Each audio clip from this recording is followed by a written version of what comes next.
各位朋友，大家好，歡迎嚟到文峰智慧講堂。我相信大家喺日常生活之中，或多或少都試過喺屋企嘅牆角、天花板見到壁虎嘅身影。喺我哋廣東話入面，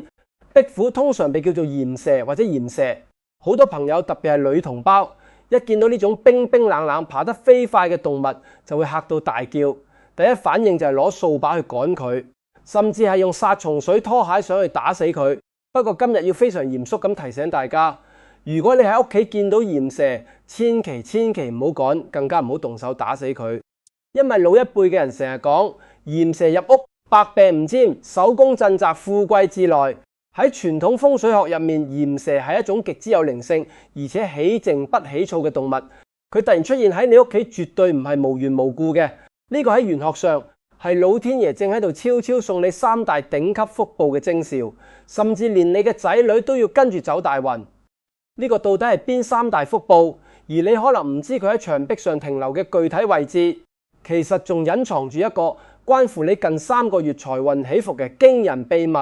如果你唔小心打死咗佢，又會對家運有咩不可挽回嘅影響？今日文峰就同大家徹底講清楚。喺講呢3大福報之前，我哋先嚟明白點解古人會將鹽蛇睇得咁神聖。首先，鹽蛇喺古代有一個非常高雅嘅名，叫做守宮。喺皇宮同富貴人家嘅宅院入面，古人認為鹽蛇係守護家宅、守護安寧嘅守護神。同時，佢嘅名壁虎喺廣東話同國語入面諧音都非常接近避禍。老祖宗講呢個叫鹽蛇避禍，意思即係話有鹽蛇定居嘅屋企，天生就帶有一種避開災禍、化解戾氣嘅祥和磁場。我哋成日講上游心生物以類聚，動物都係一樣。鹽蛇對磁場、空氣濕度同埋環境嘅安寧度非常敏感，佢哋只會選擇喺氣場穩定、無強烈煞氣嘅家宅入面落腳。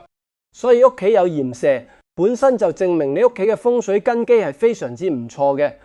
不過你有冇想過點解同樣係一棟樓，鹽蛇偏偏揀中咗你家，而唔係隔離鄰舍嘅屋企？呢個背後到底有住點樣不為人知嘅磁場吸引力？呢度就不得不提到易經中關於陰陽協調嘅道理。我哋居住嘅屋喺風水學上被稱為陽宅，既然係陽宅，自然需要充足嘅陽氣，但萬事萬物都講究一個平衡。如果一個地方嘅陽氣過於燥烈，缺乏陰柔之氣嘅調和，呢個地方就會變得好似沙漠一樣，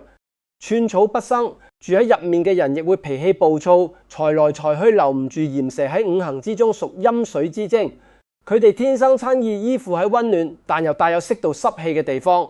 當一間屋嘅氣場達到陰陽平衡、水火既濟嘅最佳狀態，鹽蛇就會自然而然咁被吸引過嚟。呢個就相當於大自然喺用佢哋嘅身體幫你嘅住宅做一次免費嘅風水檢測。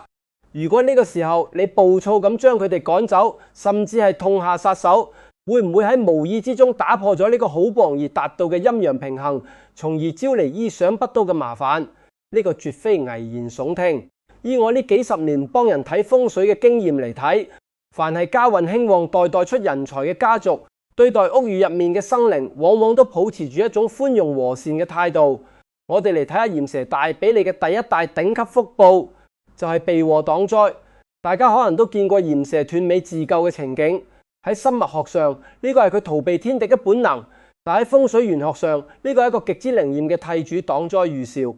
鹽蛇嘅靈性非常高，佢哋能夠敏銳咁察覺到家宅入面氣場嘅細微變化。當你屋企即將有口舌是非、小人中傷，甚至係意外血光之災嘅時候，鹽蛇往往會通過喺特定位置出現或者斷尾嘅方式，喺無形之中幫你將呢股煞氣吸收擋走。老一輩嘅人講鹽蛇斷尾代表一災已過，佢用自己嘅身體替你承受咗呢一次嘅運勢波動。但呢個時候你有冇想過，條跌落地下嘅斷尾，如果正好指向咗你家入面嘅某個特定方位，又係向你發出緊點樣嘅緊急警示？好多人見到斷尾只會覺得驚，卻唔知喺易經八卦入面，呢個係一種極之罕見嘅象意顯現。例如果斷尾跌喺你家入面嘅西北方，即係干卦嘅位置，干為天，代表家入面嘅男主人或者事業上嘅決策者。呢個往往暗示住家入面嘅頂梁柱最近可能喺工作上遇到唔細嘅阻力，或者正處於一個巨大嘅決策十字路口。而鹽蛇喺西北方斷尾，就係用佢自己嘅靈氣幫男主人擋走咗一次重大嘅決策失誤。如果呢個時候你嫌佢污糟，嫌佢難睇，動手去打死佢，喺商學上呢個叫自斷生路，會直接破壞呢份好不容易化解咗嘅平安磁場。所以見到鹽蛇心存感激，由得佢喺角落默默守護就係最大嘅聰明。講到呢度，我想起大約喺10多年前，我喺香港半山遇到嘅一個真實案例。當時有一位做金融投資嘅客，我哋姑且叫他陳先生。陳先生嗰段時間運勢極差，投資接連失利，太太亦經常無緣無故同佢嘈大鑊，屋企可謂係雞犬不寧。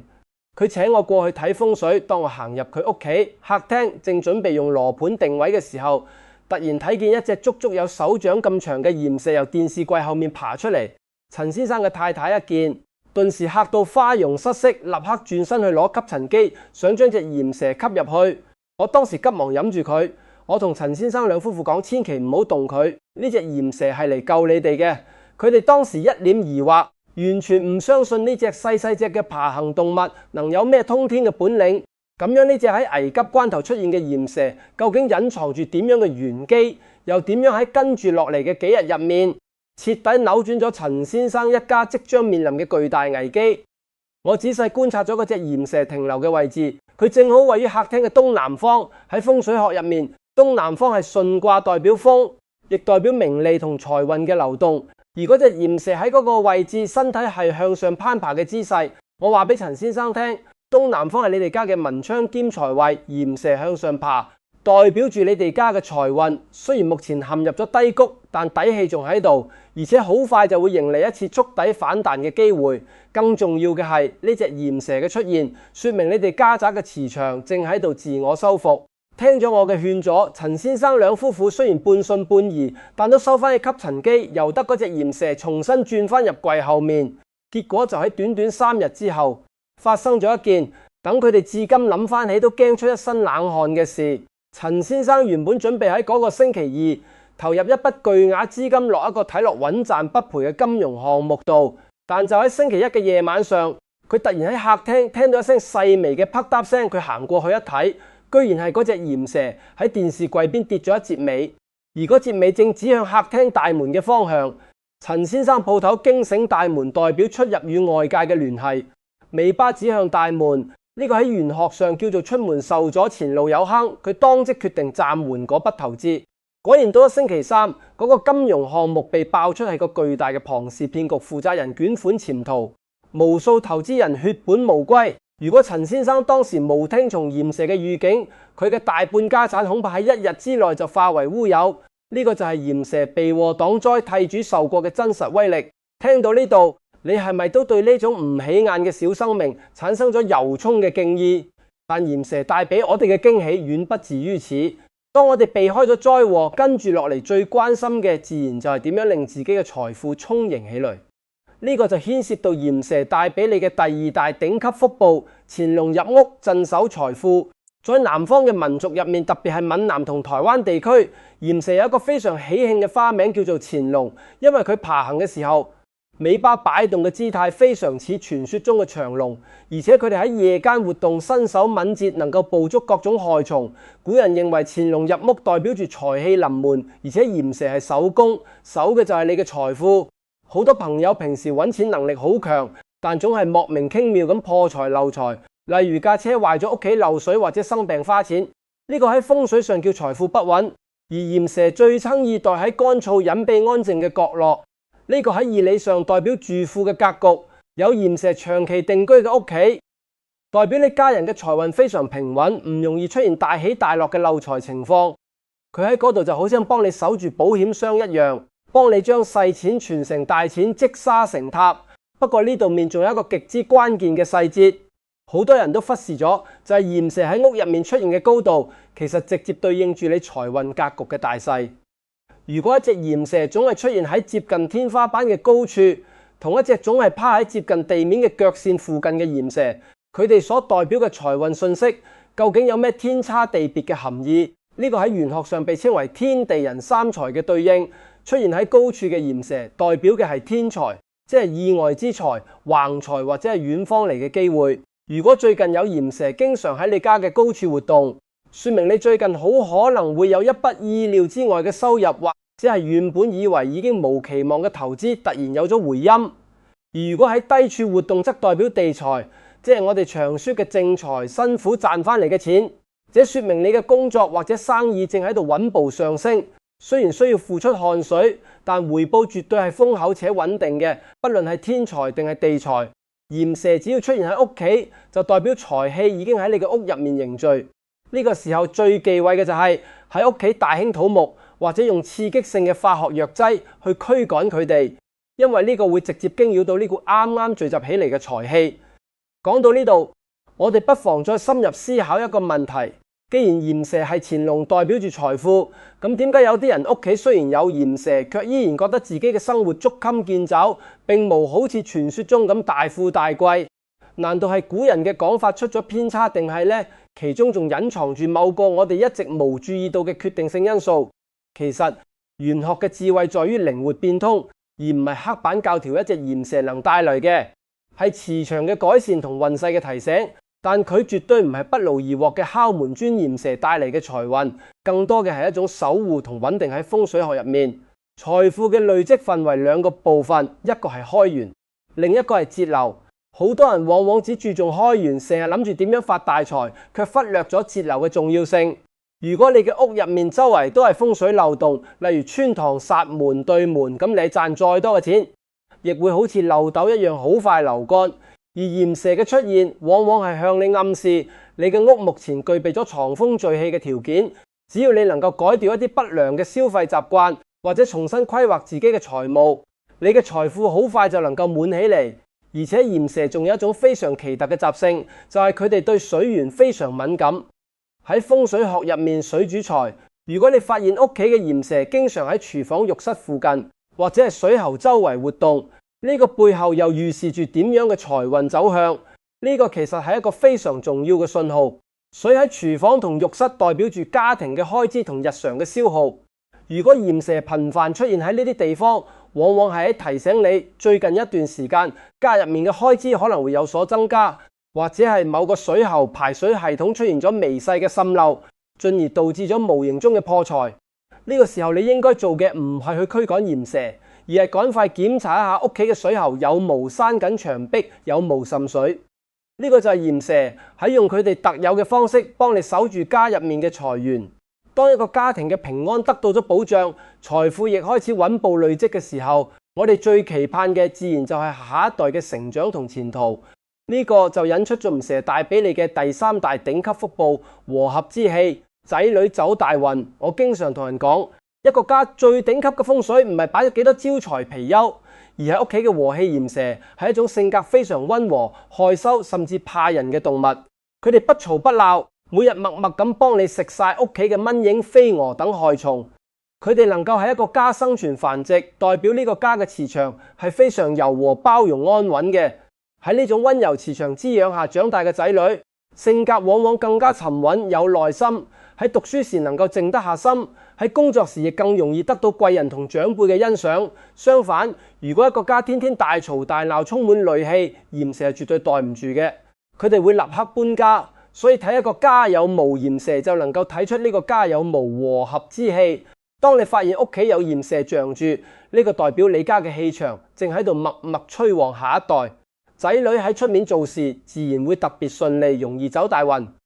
不過呢度有一個非常微妙嘅現象，唔知大家有冇注意到？有啲時候鹽蛇會突然發出一種非常清脆嘅叫聲，喺安靜嘅深夜入面，呢種叫聲顯得格外清晰。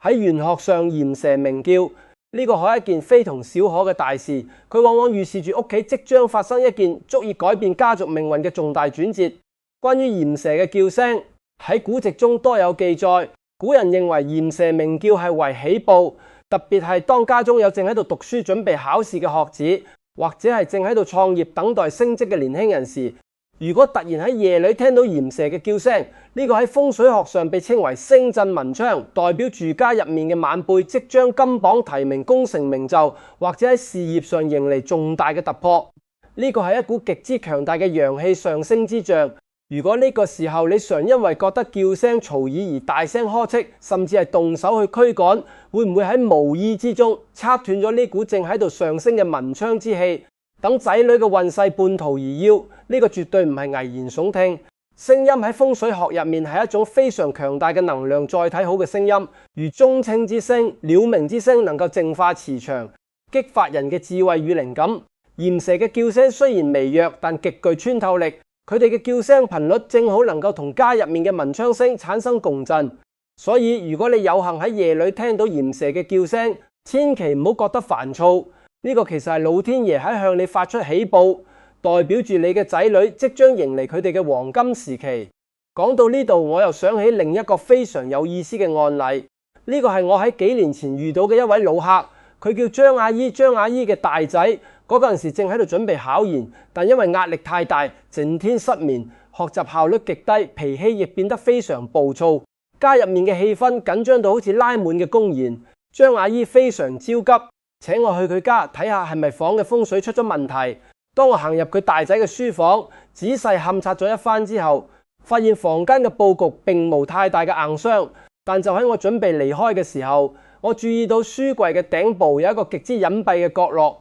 嗰度正靜靜咁趴住一隻小鹽蛇。張阿姨當時都見到咗，佢有啲唔好意思咁話：平時屋企打掃衛生總係忽略咗你個角落，冇諗到竟然藏咗個咁嘅嘢。佢返去之後立刻就將佢整走。我趕緊攔住咗他，我同張阿姨講：千祈唔好動佢。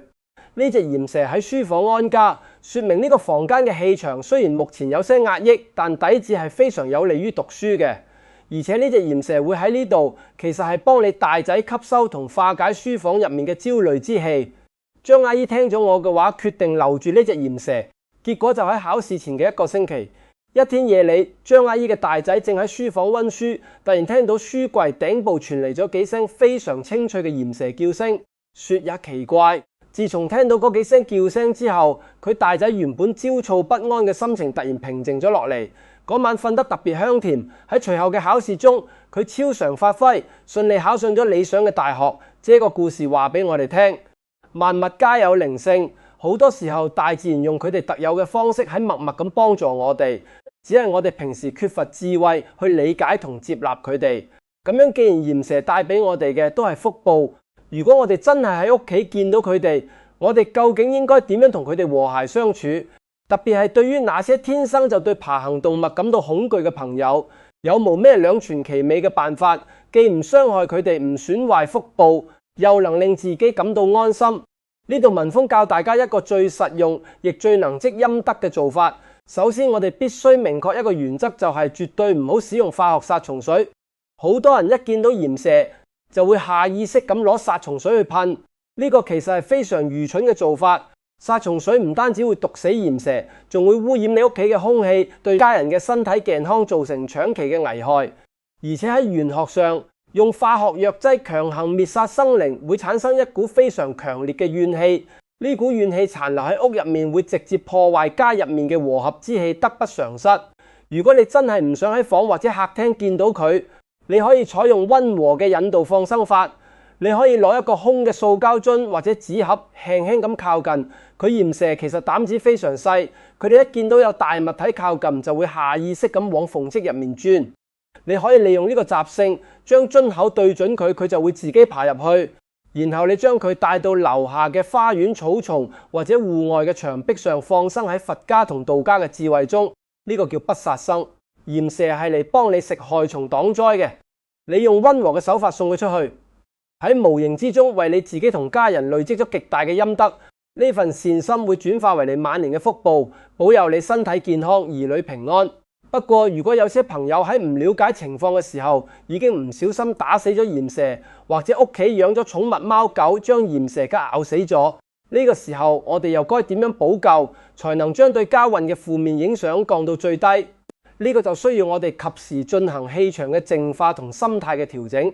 如果你發現家入面嘅鹽蛇不幸意外死亡，首先唔使慌張，你可以揾一張乾淨嘅紙巾，將鹽蛇嘅遺體包裹好，帶到戶外嘅樹下妥善掩埋，喺心裏默默咁同佢講聲對唔住，感謝佢呢段時間對家宅嘅守護。喺當天，你最好能夠做一件善事嚟彌補。例如去出面嘅齋鋪食一餐齋，或者向慈善機構捐贈一筆細細嘅善款，咁樣做喺玄學上叫做以善轉運。通過你嘅善行，可以迅速化解因為無意殺生而產生嘅負面磁場，重新將家入面嘅運勢引回正軌。其實玄學嘅智慧從來都唔神秘，佢就藏喺我哋對身邊一草一木、一蟲一鳥嘅態度入面。我哋常說一花一世界，一葉一菩提。